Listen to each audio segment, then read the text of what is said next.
Before we start, a little reminder to hit the subscribe button. Just 4% of my channel is subscribed. Today, tale about humanity, deceived and angered by an alien massacre of their medics, unleashes its most brutal war criminals to smash the alien empire with surgical precision and psychological torment. The galaxy learns that humanity does not forgive or forget, and dread of Earth's retribution reshapes the balance of power across the stars. So now start this story. Certainly. Here's the story with proper punctuation added throughout. They arrived under a white flag, offering promises of peace. The extraterrestrial delegation, with their extended limbs and glassy reflected eyes, bowed down before the united Terran forces. They swore their intentions were good, their goal diplomatic. Humanity, ever the hopeful species, embraced them with open arms. We had fought too many wars across the cosmos. Every alliance counted. The Galactic Council had already categorized us as unpredictable, dangerous, and too aggressive for meaningful cooperation. So when the aliens extended their hands in ceasefire, Earth's leaders saw an opportunity to prove we were more than the Council's charges. Treaties were signed. Trade routes were developed. Humanity's best and brightest, scientists, medics, and engineers, were sent to aid in rebuilding extraterrestrial worlds wrecked by conflict. We gave them medicine, technology, and knowledge that had taken us generations to create. We sent our medics into their battle zones, confident that their honor was as sacred as their words. And then they slaughtered them. The earliest reports were confusing. The communications from the forward medical station halted suddenly. At first, Earth Command felt it was a simple technical issue, some interference on the alien worlds. Then the panic calls came in, broken, frantic voices yelling over static. What little footage we retrieved showed scenes we could not comprehend. Human medics, unarmed and wearing the Red Cross of neutrality, mowed down in cold blood. Hospitals burned, its occupants, both human and alien, reduced to burning remains. The ones who weren't slain outright were taken as hostages, but what happened to them later we didn't know. We only had whispers. It wasn't a battle. It wasn't even war. It was a slaughter. The aliens broadcasted their justification across the known galaxy. Humanity was growing too strong. Their influence needed to be curtailed. They were a threat to the balance of power. Earth became silent, not out of dread, but something far, far worse. For all our civilization, our diplomacy, our advancement, there was one reality the rest of the galaxy had forgotten. Humanity never forgives. They had attacked our medics, our healers, our defenders, and thus, Earth made its decision. We would not send diplomats. We would not send politicians. We would not even send our military. We sent the ones even we feared. The war, criminals, the ghosts of past wars, the men and women locked away because their savagery had been too much even for us. Soldiers, leaders, and tacticians who had fought Earth's bloodiest conflicts and left scars too deep to heal. They weren't coming to win a war, they were coming to end one. The response was immediate, silent, and absolute. There was no spectacular statement, no official declaration of war. Earth didn't need one. The instant the first human medics were slain, the choice had already been made. Deep beneath the surface of Mars, in prisons created for individuals, too dangerous to be allowed free, the cry went out. Some were warlords from fights long erased from history books. Others were black ops specialists, their names deleted from every database. A handful had led rebellions, not against humanity, but against its restriction. They were the ones who had crossed the line, the ones who had done things so awful that even Earth's most hardened generals had refused to use them, until now. When the orders came, the inmates didn't protest. They didn't need convincing. There was no negotiation, no questions. They had been waiting for this time. The first teams arrived in orbit above the alien worlds in utter radio silence. No threats, no warnings, no negotiations. The aliens didn't even notice they had visitors until their initial outposts fell. There were no enormous fleets or planetary bombardments. That was too clean, too easy. These weren't soldiers fighting for territory. These were human monsters, unleashed against those who had mistook our generosity for weakness. The first city to collapse never had. The chance to send an alert. It started with whispers, shadows moving through the streets, officers disappearing, power failing over entire districts without explanation. The aliens were used to wars waged with vast armies and magnificent plans. They expected formations, battles, and an adversary they could see. What they got instead was horror. Their commanders were found in their own chambers, throats cut before they could shout for help. Supply channels were severed, but not by bombs, by bodies impaled, and left as gruesome warnings. Weapon systems refused to fire, sabotaged days before an attack ever came. Their top forces deployed in response to the mounting hysteria, but they too vanished, one by one. Some were found later, their bodies disfigured beyond recognition. Most were never located at all. Entire command centers were taken in, the middle of night, their inhabitants killed so swiftly that the aliens could only presume their own species had betrayed them. Fear spread faster than any military response. Paranoia turned them against each other, and that was just the beginning. On another globe, one of their generals, a monster responsible for coordinating the slaughter of human medics, was arrested. Not killed, captured. He was found 3 days later, transported back to his people in parts. Not all at once. The first shipment contained his hands, the second, his eyes, the third, his tongue. The message was clear. You did not wage war. You committed murder. And now, humanity has come to educate you the difference. The Galactic Council called for restraint. They pleaded for peace, for reason. Earth didn't even acknowledge them. This wasn't war anymore. This was punishment. And we were just getting started. The aliens sought to fight back.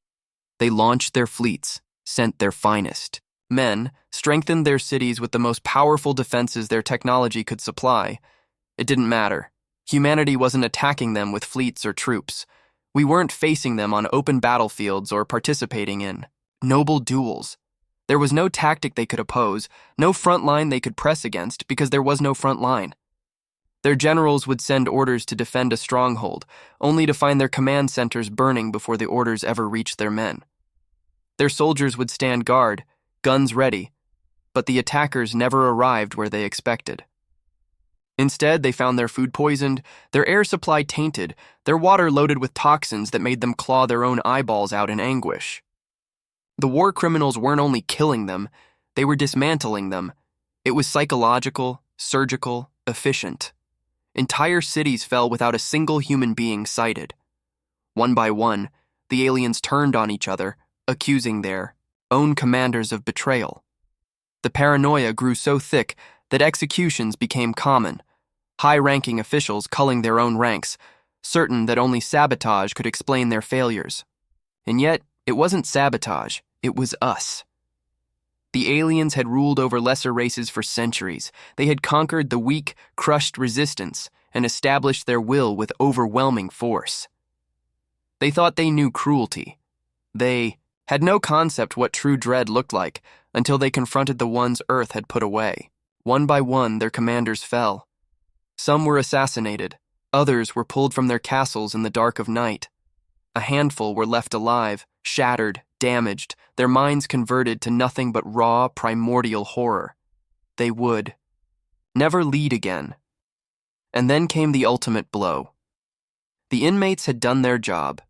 The alien worlds were in disorder, their armies reduced to fearful pieces of what they once were. But humanity wasn't done.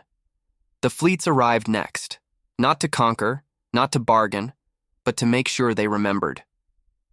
One by one, the planets that had ordered the execution of our medics burned. Cities were reduced to rubble, their majestic monuments obliterated from existence. The aliens who had pleaded for our rescue, who had betrayed our kindness, now screamed for pity. But mercy had died the day they slaughtered our healers. We left them broken, not extinct, but damaged. Their empire fell into warring factions, their people too scared to speak our name. They would never rise again. As the last human battleship fled their devastated homeworld, a single message was blasted across the cosmos, to every species watching, every civilization that had once denied what humanity was capable of. Never again. The galaxy fell silent. in the wake of humanity's retribution. No species dared to pronounce our name. The aliens had believed mankind to be harmful before, but now they realized the reality. We were not merely another civilization moving into the stars. We were something else totally, something that did not forgive, did not forget, and did not tolerate betrayal. The Galactic Council met in emergency session, their members terrified, their voices muted. They debated behind closed doors, attempting to decide what to do. Some asked for sanctions, for diplomatic isolation. Others whispered of preemptive strikes, of containing humanity before we became a serious menace. But no one dared to act because they had seen what we had done to the ones who had crossed us. And deep down, they all knew, if they moved against Earth, we would do it again. On the distant worlds we had broken, the survivors battled to rebuild. They tried to rewrite history, to depict themselves as victims. But the truth was engraved into the remains of their towns, written in the ashes of their shattered empires. And on Earth, we went back to our lives. The war criminals who had been unleashed were never recorded in official records. Their names were forgotten, their existence denied. Those who had survived returned to the places humanity had once kept them away, not as prisoners, but as reminders. The cosmos thought we had released monsters. They were wrong. The true beasts had been watching from the beginning.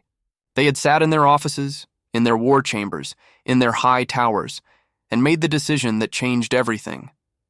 They had understood exactly what they were doing, for humanity had never forgotten its own history.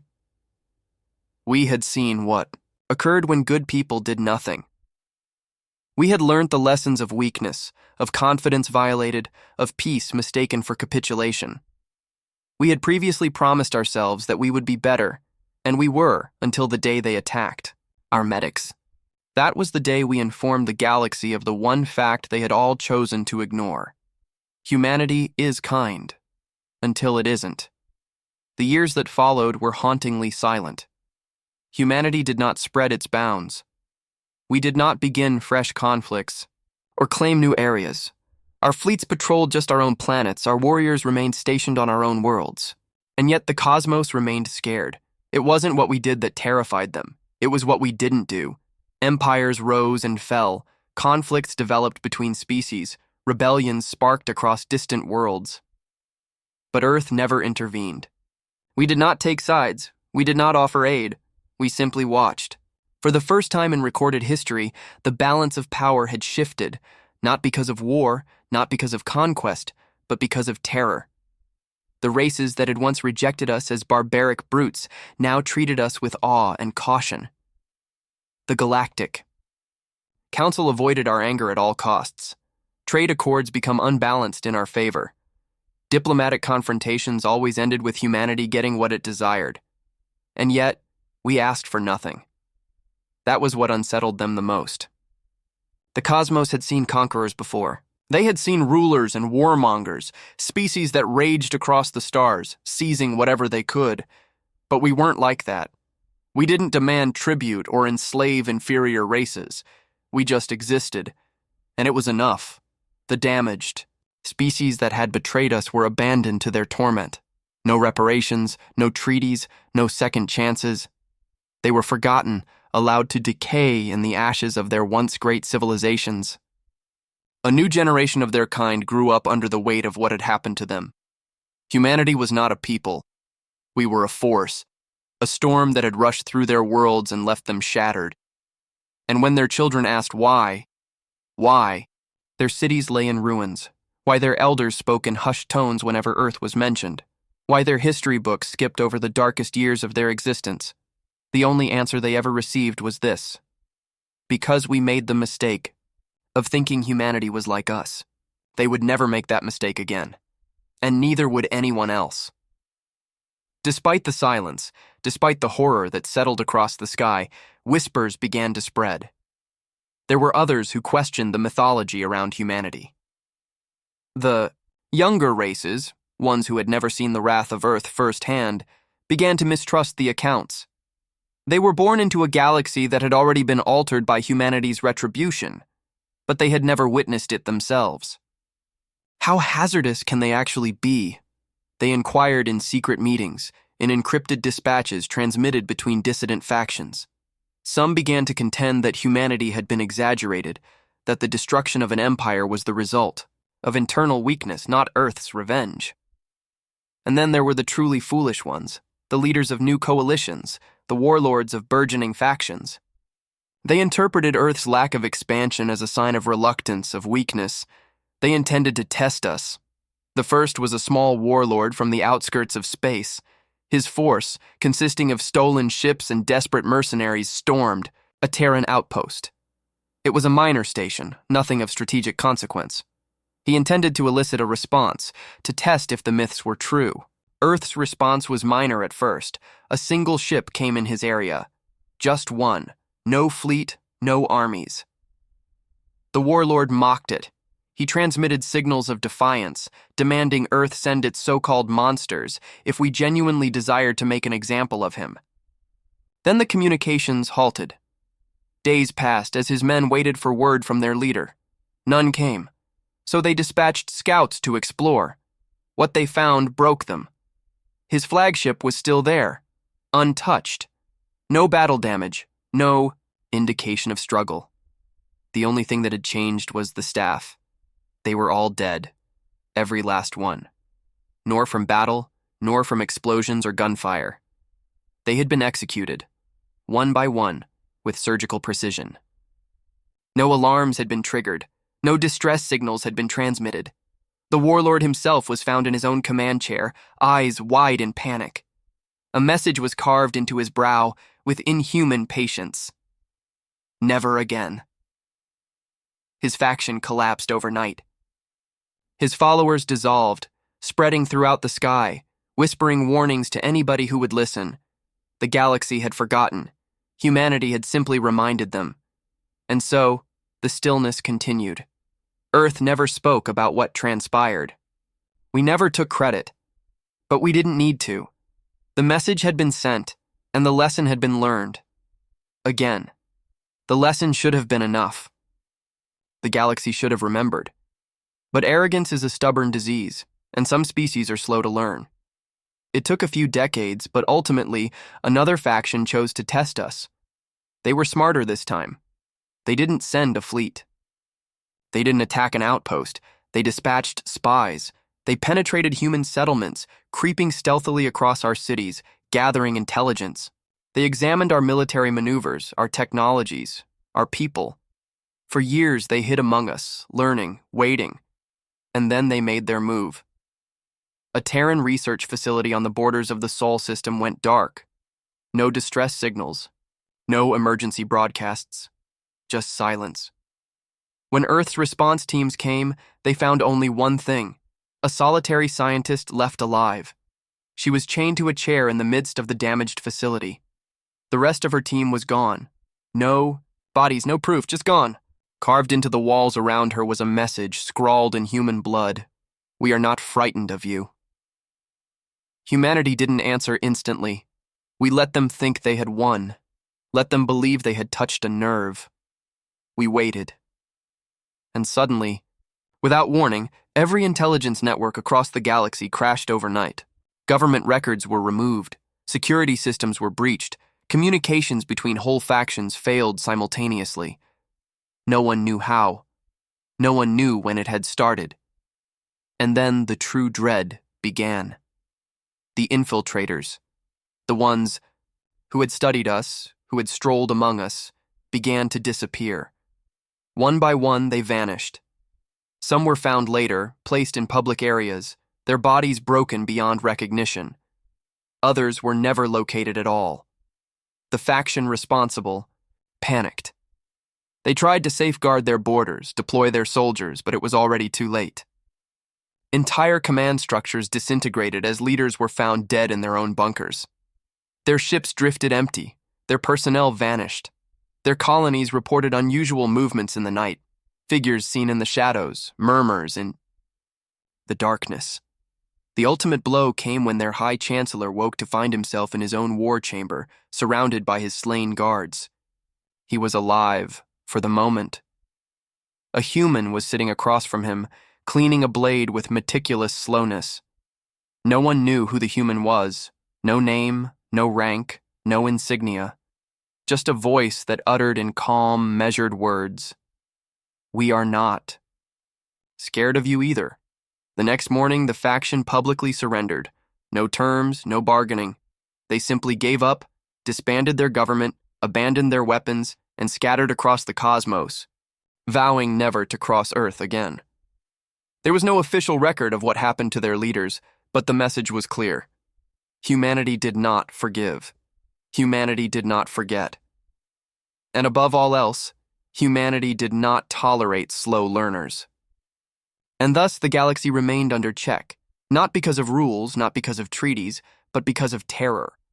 Not dread of war, fear of what would happen if humanity ever truly lost its patience. Generations passed, and the stories became myths.